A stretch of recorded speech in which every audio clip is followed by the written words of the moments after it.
రామ్ గోపాల్ వర్మ గారి ఉద్దేశ్యం ఏంటంటే, ఆ డబ్బులు ఖర్చు పెట్టలేనప్పుడు, నువ్వు మామూలుగా అవి కొనకుండా, తినకుండా ఉంటే ఆ డబ్బులు నీకు ఖర్చవ్వవు కదా! నువ్వు సినిమా ప్రత్యేకంగా చూడాల్సిన పరిస్థితే ఉంది. ఫోన్‌కి కూడా ఈరోజు అతను మామూలుగాను వచ్చేస్తున్నాయి. వాట్సాప్‌లో కూడా వచ్చేస్తున్నాయి అని క్యాజువల్‌గా మాట్లాడారు. రామ్ గోపాల్ వర్మ గారికి మొత్తం అంటే మంచి అవగాహన ఉంది. ఆయన మంచి మేధావి. ఎంత మేధావి అంటే అతను సినిమా డైరెక్టర్ అయ్యారు గానీ, అతను గాని లాయర్ అయ్యుంటే ఈ రామ్ గోపాల్ వర్మ గారు రామ్ జత్మలాని కన్నా లేదా రామ్ జత్మలాని కన్నా గొప్ప లాయర్ అయ్యేవాళ్ళు. అంత ఇదుంది.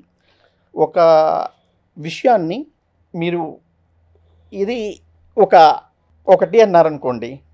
అది కాదు మరొకటి అని ఆయన చెప్పాలి అనుకున్నప్పుడు చాలా సవివరంగా అంటే ఇంటర్ప్రిటేషన్ బాగా చేసి దాన్ని మెప్పించి ఒప్పించగలరు. లాజిక్ ఉంటుంది. లాజిక్ ఉంటుంది. మేధావితనం చాలా మంది అంటే ఈజ్ అ జీనియస్. ఆయన చెప్పింది 2 విధాలుగా పనికొస్తుందండి. ఇటు కన్స్యూమర్‌కి కానీ, అటు గవర్నమెంట్‌కి, పోలీస్‌కి కానీ పనికొస్తుంది. ఇండస్ట్రీ వాళ్ళకి కూడా ఒక మెసేజ్ ఇస్తున్నారు. సామాన్య మానవులకు కూడా ఆయన మెసేజ్ ఇస్తున్నారు.